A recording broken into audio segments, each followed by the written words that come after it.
qui ont regardé ou suivi le résultat du Festival de Cannes, eh bien, en ont entendu parler.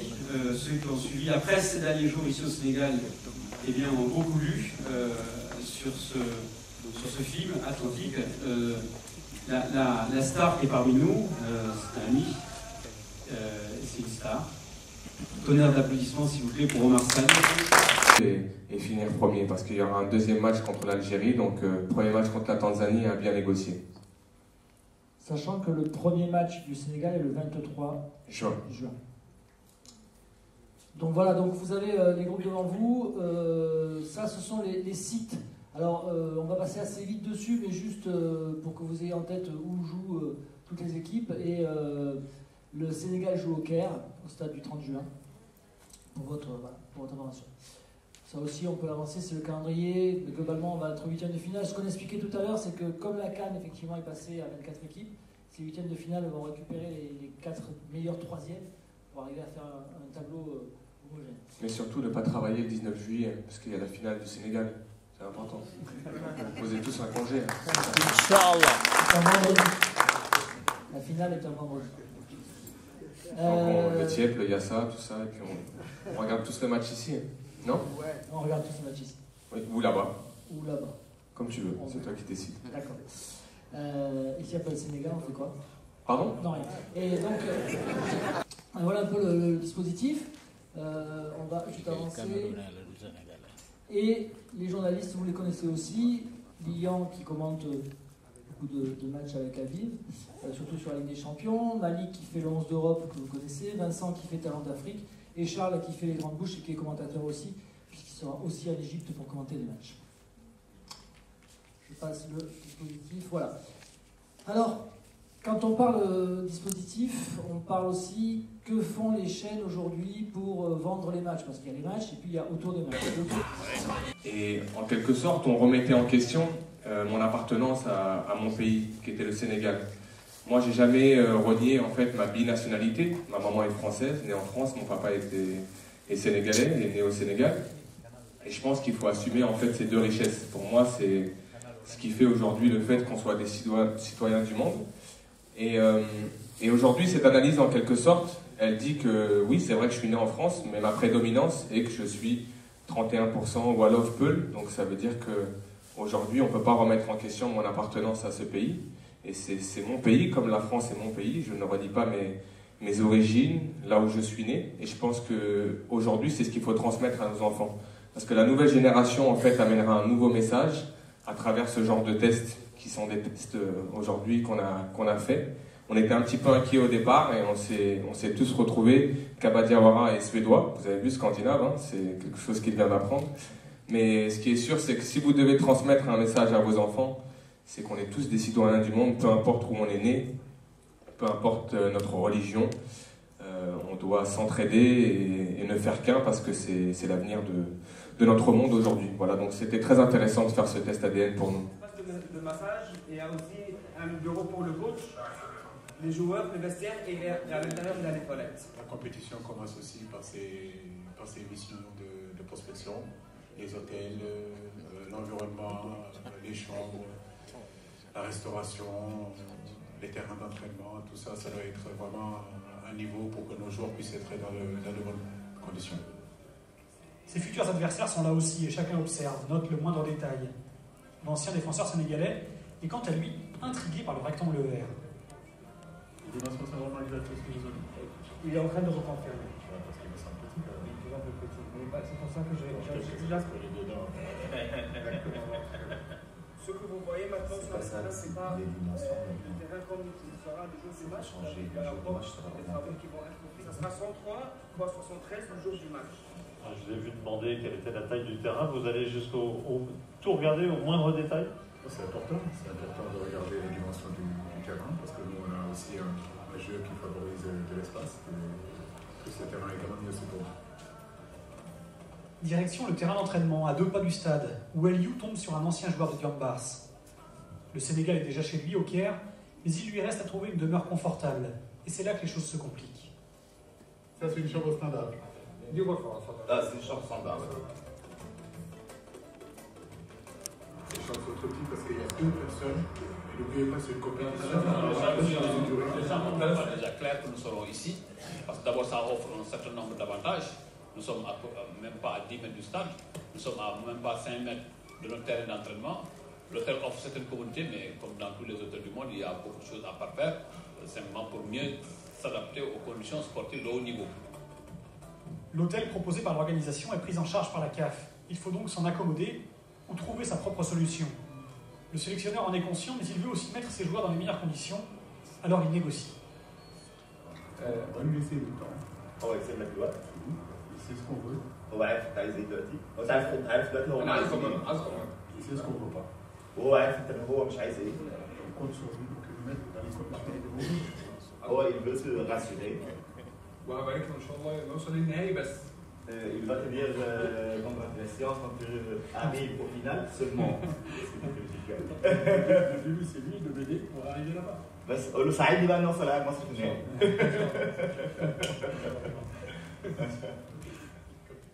Si pendant sa compétition, il est là pour régler les affaires courantes parce que l'hôtel ne dispose pas de telle ou telle installation ou que les chambres pour les lits, parce que là on s'en rend pas compte, mais lorsque vous avez un joueur qui fait 1m85 ou 1m90, vous le mettez dans un lit qui fait 1m70 de long, il a 10 cm de ses pieds qui sortent, mais on ne se rend pas compte. Mais le garçon peut être là pendant un mois, c'est-à-dire qu'il va dormir dans ce lit tous les jours, et il ne faut pas que, en quelque sorte, même si on peut penser que c'est un luxe, on peut penser que ce sont des désirs de diva, mais un entraîneur, lui, il gère une équipe de 23 joueurs, et il faut absolument que ces 23 joueurs soit dans le confort absolu. Pourquoi? Parce que lui ne veut pas avoir ses joueurs qui viennent le voir pour lui dire j'ai mal dormi, le bain il est froid, les vestiaires ils sont trop petits, parce qu'à ce moment-là vous êtes un administrateur et vous n'êtes plus un entraîneur. Donc je crois que lorsqu'on voit ce que fait Aliou, il essaie de gérer un maximum d'éléments, c'est-à-dire la distance entre l'hôtel et le stade, la distance entre l'hôtel et les terrains d'entraînement, parce que ça lui permet en quelque sorte d'optimiser. Je vais vous donner un exemple. Si vous avez 1 heure de trajet pour aller au stade ou 1 heure de trajet pour aller au terrain d'entraînement, et ben c'est 1 heure peut-être en moins de sommeil, de sieste pour que ces joueurs récupèrent. Et ça c'est très important parce que lorsque vous gagnez une compétition, c'est aussi important de voir que dans la préparation, en général tout est réuni. Ça m'est arrivé de connaître à travers mes différentes années en sélection des moments un petit peu critiques sur les aspects, même si en général tout était maîtrisé, mais par exemple en Coupe du Monde, on est arrivé pour prendre notre hôtel, on est arrivé dans l'hôtel et c'était pas du tout le standard requis pour jouer une Coupe du Monde, et ça c'était en 2002. Je sais pas si vous avez été au courant de cette anecdote, mais on est ressorti de cet hôtel et on a exigé à notre fédération d'aller dans un autre hôtel, et il s'est trouvé qu'on est resté pendant plus de 2 heures dehors à attendre qu'on trouve un autre hôtel juste avant le match, une semaine avant le match, même quelques jours avant le match contre l'équipe de France. Ça a été fait par notre fédération, il y a eu une vraie réaction, mais ça prouve à quel point il était important pour nous d'être dans les meilleures conditions pour attaquer une compétition qui était compliquée. La fédération a trouvé cet hôtel, on a été dans cet hôtel, on a battu l'équipe de France, après vous connaissez l'histoire de notre Coupe du Monde, mais ça fait partie des moments en fait de vie d'un groupe, et je crois que les entraîneurs, et à l'époque Bruno Metsu, pour qui j'ai une pensée ce soir, avait aussi pensé qu'il n'était pas normal qu'on se retrouve dans un hôtel qui n'avait pas forcément les installations requises pour une équipe de haut niveau. Donc voilà, quand on voit ça de la part d'Aliou, et surtout ces images-là qu'on a eues grâce à Philippe, je crois que c'est important pour vous de voir tout ce qui se passe à l'extérieur d'une équipe, parce qu'on est souvent focalisé sur les 90 minutes, mais le football c'est bien plus que ça. Il y a une préparation avant, après, une compétition c'est long. Et je crois qu'on a vu les détails de ce que peut être une préparation pour Aliou Cissé. Lorsqu'on regarde aujourd'hui toutes les équipes qui sont dans cette compétition, on va parler du Nigeria, on va parler du Cameroun, on va parler du Maroc, on va parler de la Côte d'Ivoire, du Ghana. Ce sont tous des équipes qui ont gagné la compétition. Et lorsque vous êtes habitué à gagner une compétition, ça devient une récurrence chez vous, et forcément vous avez cette expérience que n'a pas le Sénégal, parce que le Sénégal n'a pas gagné la compétition. Je crois que lorsqu'on regarde ce qui s'est passé en 2002, je crois qu'on était supérieur au Cameroun sur le match qu'on a disputé dans la finale, mais ils ont gagné au pénalty parce que peut-être qu'il y avait ce supplément d'âme, cette expérience supplémentaire chez eux, et ils n'ont pas rapporté le trophée. Donc c'est vrai que le Sénégal sur le papier peut apparaître comme un favori, mais des équipes comme le Ghana, qui sont engagées à chaque fois dans le dernier carré de cette compétition, l'Égypte, qui a énormément gagné et qui organise la compétition. Je crois que, comme l'a dit Aliou, il faut y aller avec de l'humilité, mais aussi des certitudes, parce que, on l'a dit, en qualification, ça s'est bien passé pour le Sénégal, ça regorge de talent, mais encore une fois, il n'y a que le terrain qui va déterminer ce statut de favori au fil de la compétition. Rappelez-vous, en 2017, le Sénégal a très bien négocié les phases de poule, et puis il y a eu ce quart de finale qui n'a pas permis aux hommes d'Aliou Cissé de dépasser ce stade de la compétition. Donc je pense que le fait de bien aborder cette compétition va déjà mettre un petit peu plus de pression sur les autres, asseoir cette supériorité éventuelle, mais il n'y a que le fait d'avancer dans cette compétition avec ce statut de favori, parce qu'on ne peut pas se cacher, hein, on est le Sénégal. Lorsqu'on a les joueurs qu'on a à notre disposition, il faut être très confiant et y aller avec, encore une fois, de la sérénité. C'est vrai qu'il a été buteur, mais il n'a pas remporté ce trophée l'année dernière. Et je pense que la plus dure à vivre pour lui, c'est de perdre le ballon d'or africain sur son sol, face à Mohamed Salah. Sachant que lorsque vous êtes sur vos terres, que vous venez chercher un trophée qui est un trophée important et que vous voyez que vous ne le gagnez pas, je pense qu'il y a une forme de vexation et ça a été sa réaction. Moi je trouve qu'avant il était vraiment au service de Mohamed Salah, il donnait beaucoup de ballons à Mohamed Salah, d'ailleurs Mohamed Salah l'année dernière avait marqué 32 buts, Sadio n'en avait mis qu'une dizaine, un petit peu plus d'une dizaine, et j'ai l'impression que cette année il s'est dit, bon c'est bien d'être au service de Mohamed Salah, mais moi je pense que j'ai des capacités et je suis celui qui peut faire gagner Liverpool. Et il a pris conscience de ça, il est devenu un petit peu plus égoïste, et on se rend compte que c'est nécessaire aujourd'hui pour avoir dans le football lorsque vous êtes un joueur offensif. Donc cette année c'est 22 buts, je trouve qu'il y a une métamorphose dans son état d'esprit, dans sa façon même parfois de se fâcher contre Mohamed Salah lorsqu'il ne lui donne pas les ballons. On l'a vu lors de la finale de la Ligue des Champions. Je crois qu'il s'est affirmé, mais c'est aussi logique, il l'a dit, il prend en maturité. Son ascension a été fulgurante, hein, il est passé, on l'a dit, à Metz. Ensuite, il est parti au Red Bull, si je ne me trompe pas. C'est ça? Non? C'est ça?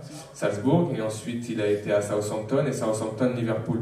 Et à chaque fois, il progresse, et il impressionne. Et aujourd'hui, on peut considérer, c'est pas parce qu'il est sénégalais, et c'est pas parce que c'est quelqu'un que j'apprécie, qu'il est pour moi aujourd'hui dans les 5 meilleurs joueurs européens de la saison. La saison sera encore longue, et on n'est qu'au mois de juin. Mais c'est un joueur qui a été meilleur buteur du championnat d'Angleterre avec Mohamed Salah, qui gagne la Ligue des Champions. Donc à partir de là, au stade de la saison, on peut considérer qu'il est dans les 5 premiers. Ensuite, il y aura encore la campagne de Ligue des Champions l'année prochaine, qu'il faudra regarder, parce que c'est important de bien figurer jusqu'au mois de décembre. Mais l'ascension de Sadio est vraiment incroyable. Vainqueur de la Ligue des Champions, je crois que c'était arrivé à Salif Diao, si je ne me trompe pas, Sénégalais qui avait gagné la Ligue des Champions avec Liverpool. Donc on est tous ravis pour Sadio, on espère que cette forme qu'il avait lors de la finale de la Ligue des Champions continue jusqu'au 19 juillet et qu'il ramène un trophée majeur, ce qui lui permettra de prendre encore un petit peu plus d'avance face à Mohamed Salah pour ce trophée déjà du Ballon d'Or africain, mais aussi celui du Ballon d'Or européen, parce que l'année dernière, pour moi, il y avait un mini-scandale de le voir 23e du classement, sachant qu'il avait quand même marqué 10 buts en Ligue des Champions, dont un en finale, avec une très très belle saison à Liverpool. Mais lorsque vous êtes africain, sénégalais, vous êtes forcément moins valorisé qu'un Brésilien, qu'un Argentin, qu'un Portugais. Parce que peut-être que nous, consultants, journalistes, je sais qu'il y en a quelques-uns dans cette salle, on ne soutient pas assez notre football. Et c'est pour ça que Samuel Eto'o n'a jamais gagné le Ballon d'Or, c'est pour ça que Yaya Touré ne l'a pas gagné. Parce que lorsqu'on regarde les votes, et moi je les ai regardés attentivement, on se rend compte que l'Argentin, il vote pour Messi, le Portugais, il vote pour Ronaldo, l'Espagnol, il vote pour Iniesta, et puis nous, on vote pour Messi, Ronaldo. Donc à un moment donné, je ne dis pas qu'il faut tricher, mais il faut essayer de favoriser un petit peu nos joueurs, de façon à ce qu'un jour, de nouveau, on ait un joueur comme Georges Weah qui gagne le Ballon d'Or africain. Donc à tous les journalistes qui vont voter, je ne sais pas s'il y en a, pensez à Sadio en fin d'année, parce qu'il fait une belle saison. Produit aujourd'hui, le décodeur HD qui est à 5000 francs, juste à 5000 francs, je peux dire que Yom Octobre, pour vraiment montrer que nous sommes en train d'accompagner la population. Donc je m'en vais juste passer directement à la liste du meilleur joueur, des meilleurs buteurs, des meilleurs gardiens de but, des meilleurs encadreurs et la meilleure équipe fair play. Alors je vais appeler M. Senghor directeur des sports au niveau du ministère des Sports, c'est ça si je ne me trompe pas? Très bien. On va l'appeler pour primer ces jeunes qui sont l'avenir de ce pays-là et qui ont été accompagnés par notre belle structure Canal+. Bon, merci Sébastien parce qu'on sait que c'est vraiment ton idée et ça fait plaisir à tout le monde qu'on soit aujourd'hui là. Donc, M. Mendy, on appelle le... Oui? M. Senghor, excusez-moi. On appelle le meilleur buteur.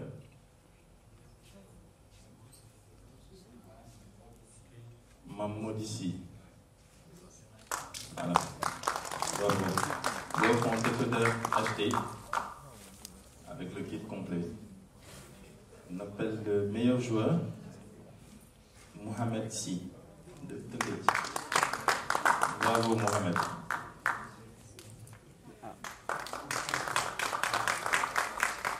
L'équipe la plus fair play.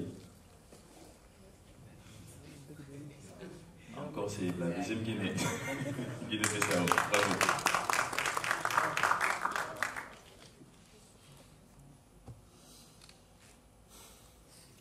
Bon, je réponds à la question. Non, je pense que pour une équipe, je l'ai dit tout à l'heure, il faut être habitué à gagner. Lorsque tu es habitué à gagner, en quelque sorte, tu as on va dire un excès de confiance par rapport à ce que dans les compétitions dans lesquelles tu rentres. Je vais te donner un exemple. Lorsque nous avons fait ce genre de compétition, on a joué tous les matchs de la CAN au Mali avec énormément d'insouciance. Et puis le jour où on est arrivé dans cette finale, là on a pris conscience qu'on était sur le point à 90 minutes de gagner un trophée. Et là, bizarrement, il y a une forme de pression, l'émotion s'empare de toi parce que tu as quelques mètres, quelques minutes de gagner un trophée. Et lorsque tu as des équipes comme le Cameroun, par exemple, qui n'auraient pas dû gagner la CAN 2017 au vu de l'équipe qu'ils avaient, parce que ce n'était pas favori au vu des forces en présence, mais ils ont su créer cette unité. Qu'est-ce qui a manqué au Sénégal jusqu'à maintenant? Peut-être un petit peu de réussite, parce que ça a son importance en football, mais peut-être ce supplément d'âme qui fait que lorsque tu es face à des difficultés, lorsque tu es face à cette échéance de gagner un trophée, et ben comme tu es habitué à gagner, ça bascule dans ton sens. Tu le vois chez toutes les grandes équipes, le Real Madrid qui gagne 3 Ligues des Champions de suite, tu as l'impression que ça devient logique, parce que comme ils sont habitués à gagner, ça n'est même plus quelque chose d'extraordinaire pour eux. Donc pour le Sénégal, je pense qu'il y aura un déclic, c'est le jour où on va remporter un premier trophée continental, ça pourra nous débloquer sur cet aspect-là. Après, tu as raison, il y a eu des déceptions à la CAN 2017, déceptions à la Coupe du Monde, parce que lorsque tu gagnes ton premier match, logiquement tu dois aller en 8e de finale, mais il faut se servir de ces déceptions pour justement avancer et essayer de progresser. Mais là où tu as raison, c'est qu'il y a un aspect mental, il y a un aspect émotionnel, et c'est pas lié au talent. Là, c'est autre chose. Je t'ai donné tout à l'heure, on en a discuté. L'exemple parfait, c'est Lionel Messi. On parle du meilleur joueur du monde avec Cristiano Ronaldo. On parle d'un joueur qui est hors norme. Il gagne 3-0 à Barcelone. Il arrive à Anfield. Et le gars, il sombre comme tout le monde. Ça veut dire que quand tu le regardes, son visage, il est livide. Il n'y a plus personne. Et pourtant, on parle de Lionel Messi. Quand tes émotions comme ça, elles te prennent sur un aspect négatif, tu peux être le meilleur joueur du monde. Et moi, je l'ai connu sur un terrain. Quand tu sens que ça te file entre les doigts, c'est fini. Tu regardes, tu vois le match te filer entre les doigts. Et le football, parfois, c'est ça. Et tu l'as vécu cette année en Ligue des Champions. Quand tu vois Tottenham, Lucas qui met 3 buts, quand tu vois Liverpool qui en colle 4 au Barça, personne n'aurait prévu ça. C'est l'incertitude du football. Et peut-être que le Sénégal a besoin d'un petit peu plus de réussite, un petit peu plus de mental et un vécu plus important dans des compétitions. Et parfois, ça passe par l'échec. Je me réjouis d'être en compagnie de M. Bey, qui est un exemple pour tout le monde, une fierté pour les Sénégalais. Donc, merci. Ça fait plaisir de voir un Sénégalais nominé comme étant le meilleur consultant, le consultant en tout cas le plus aimé en France. C'est vraiment une fierté. Et de voir aussi M. Doucet, très humble, mais qui est juste dans sa connaissance du football africain, il est bluffant. Donc c'est quelqu'un également qui est très suivi au Sénégal. Donc un petit mot qui confirme ce que vous disiez, monsieur le directeur de Canal, c'est par rapport à ce manque de réussite. Je pense que le Sénégal n'est pas loin d'être l'équipe la plus malchanceuse en Afrique. J'en suis arrivé à me demander, comme le lutteur qui avait enchaîné 5 défaites, à se dire à un moment, mais Dieu, c'est quoi ton problème en fait? Sans vouloir être dans le blasphème, c'est un traumatisme en fait. Coupe du Monde, effectivement, on est éliminé au fair play. Cannes, on est éliminé au tir au but. Je prends l'exemple des U20 qui prennent un but à la 99e minute et qui perdent encore au tir au but. Donc je veux bien que les tirs au but, qu'on nous dise que c'est un exercice qui se prépare et un aspect mental qui est déterminant. Mais Habib, pour t'avoir suivi sur les plateaux, le facteur chance, quel est le pourcentage du facteur chance dans un tournoi? Chance d'avoir un bon tirage, la chance que ce soit un poteau sortant à la place d'un poteau rentrant. Quel est le pourcentage que tu donnerais à la chance dans un tournoi de football? C'est pour moi des excuses qui sont faciles à trouver. J'estime que lorsque tu gagnes ton premier match face à la Pologne, qui était vu par les observateurs comme l'équipe numéro 1 du groupe, et tu as la chance de battre la Pologne, logiquement, derrière c'est ouvert. Tu sais que tu viens de prendre 3 points, tu joues le Japon, et tu joues ensuite la Colombie. J'estime qu'on trouve l'excuse ensuite des cartons, parce qu'on se dit, comme on est à égalité, il faut qu'on trouve un moyen d'aller en 8e de finale. Mais ce débat-là, tu ne l'as pas si tu fais ce qu'il faut contre le Japon. Et le Japon, même si c'est une équipe qui nous a mis en difficulté, on avait assez de force pour les mettre en difficulté sur ce match et ne pas faire match nul. Après, où je te rejoins, c'est que la réussite, c'est peut-être Sergio Ramos à la 94e minute contre l'Atlético Madrid qui égalise, et ensuite le Real qui gagne 4-1 et qui gagne une Ligue des Champions. C'est, je sais pas, c'est dans tous les matchs que tu as pu voir aujourd'hui. C'est peut-être nous en Turquie, rappelez-vous, contre la Turquie en quart de finale, où on marque un but hors jeu de la part d'Henri Camara. Je crois que s'il laisse passer le ballon sur sa frappe de Kali, il y a but de la part de Kali et le problème est réglé. On a eu cette réussite contre la Suède sur le but en or d'Henri Camara. Donc on n'a pas toujours eu de la malchance aussi des Sénégalais dans les matchs qu'on a eu à faire. Parce que je peux te rappeler que contre la France, on prend poteau et barre transversale. Donc, cette réussite, on l'a eu par moment. Donc, il ne faut pas oublier que peut-être que ces derniers temps, on a été face à de la malchance, mais je pense que la chance, elle se provoque dans tes attitudes, dans tout ce que tu dégages sur un terrain, et que peut-être qu'il nous a manqué quelque chose. Et je ne pense pas que le fait qu'on ait été éliminé en quart de finale de la CAN en 2017, le fait que nous ne soyons pas allés en 8e de finale de la Coupe du Monde, ne soit lié qu'à la malchance. C'est à un moment donné, tu as été défaillant sur quelque chose. Nous, contre la Tunisie en 2004, on avait trouvé l'excuse de la faute éventuelle qui aurait dû être sifflée avant le but des Tunisiens. Mais quand tu regardes le match, on a eu beaucoup de temps pour revenir dans ce match, on a eu beaucoup de temps pour battre la Tunisie et on ne l'a pas fait. Et je trouve que c'est trop facile. Et le joueur que j'ai été à utiliser ces petites cordes, quand j'étais en conférence de presse, de dire oui, mais l'arbitre il a oublié ci, l'arbitre il a oublié ça. Mais maintenant que j'ai un métier où je dois analyser et que je prends un petit peu plus de recul, je me dis que dans un match, tu as toujours l'opportunité de renverser la situation. Et c'est vrai que peut-être que la réussite cette année sera avec nous et que ça nous amènera à la victoire finale, parce qu'il en faut en football, ça fait partie du jeu. Par contre, la chance, ouais, je suis plus dans l'aspect de dire qu'il faut provoquer ta chance dans la vie. Je crois que la chance, c'est des rendez-vous, et si tu es présent à ces rendez-vous-là, en général, ça tourne en ta faveur.